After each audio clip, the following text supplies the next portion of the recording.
This is the TourBox Elite Plus.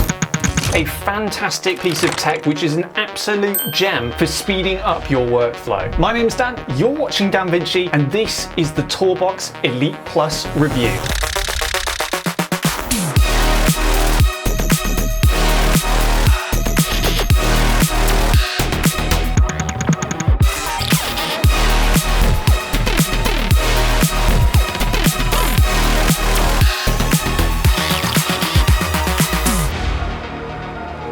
For your money, all-rounder, it's perfect. If you wanted just a quick answer, there it is.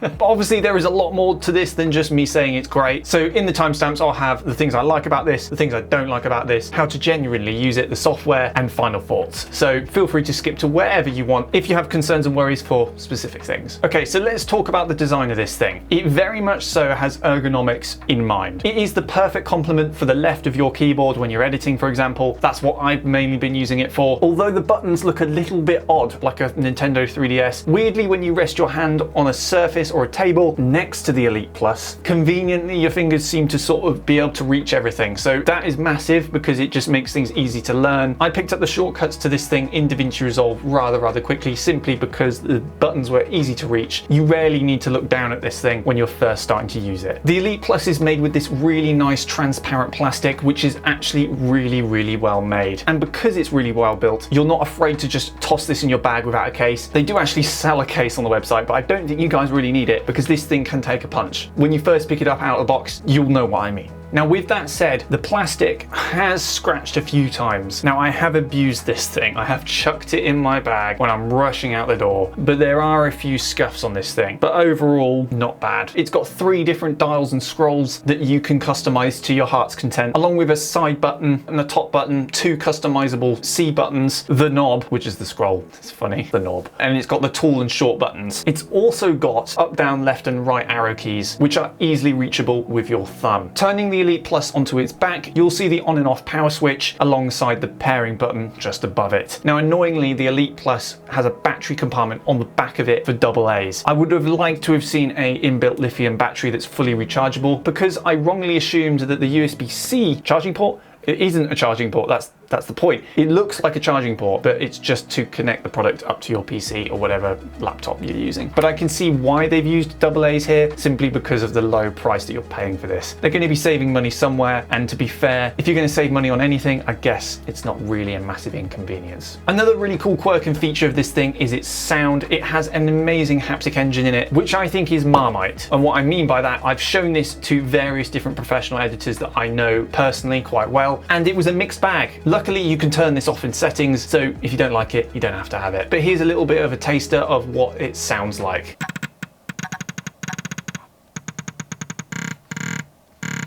I hope you enjoyed that ASMR of the TourBox. Personally, I genuinely really like it, and when you've got headphones on, which is what most people do, you don't really hear the noise. So if you find the noise a bit annoying, but you've got headphones, then it's not really a problem. Also, here's what some of the buttons sound like.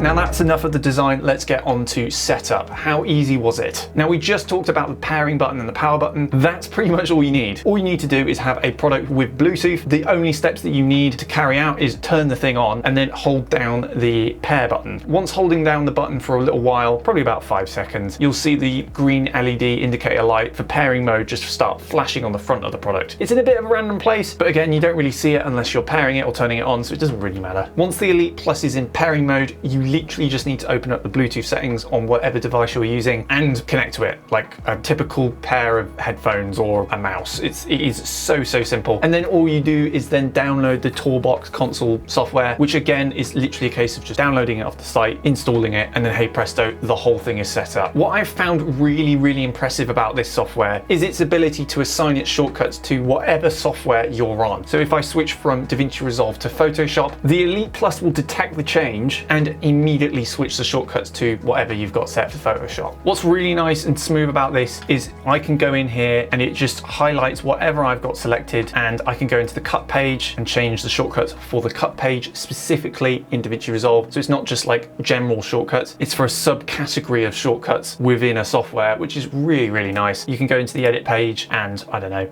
change whatever you want, which is what I've done. I have changed a few settings here and there. There's obviously two different ways you can approach the shortcuts. You can learn the default ones, and to be completely honest with you, they were very, very good. If you want to learn the default shortcuts, you can, and it's easy to do so, but you can customize these to your heart's content if you'd like to.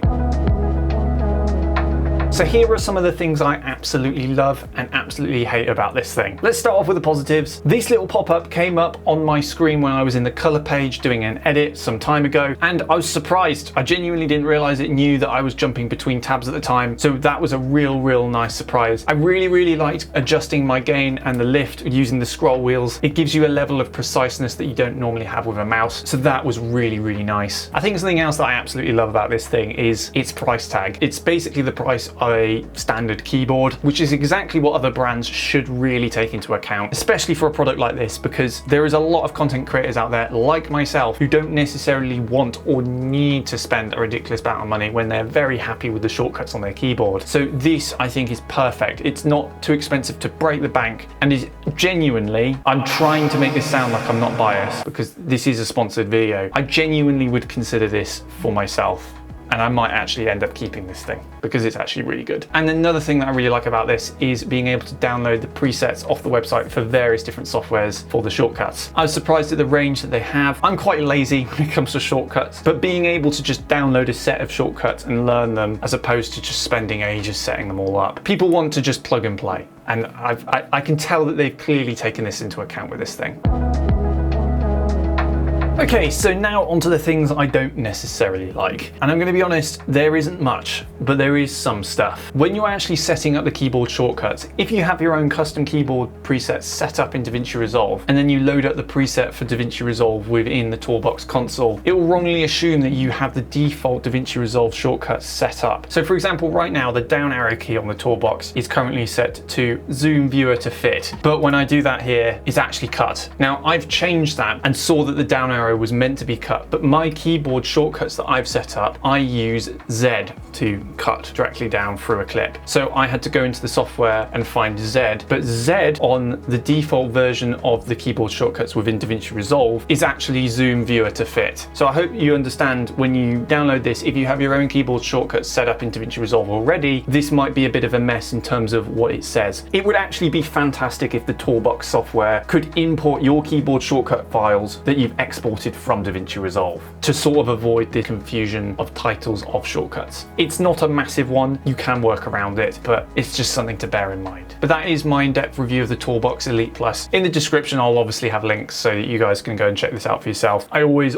want to make sure that I recommend stuff to you guys that is genuinely good. I feel an immense responsibility because of how many of you watch my videos now. I hope you found this video informative. Let me know if you're thinking of buying one. I'd love to know your thoughts. Is this thing better than the DaVinci Resolve Speed Editor, which I actually did do a video on, so if you want to check that out, you can. But anyway, my name's Dan, you've watched DanVinci, and I will see you in the next one. Bye bye.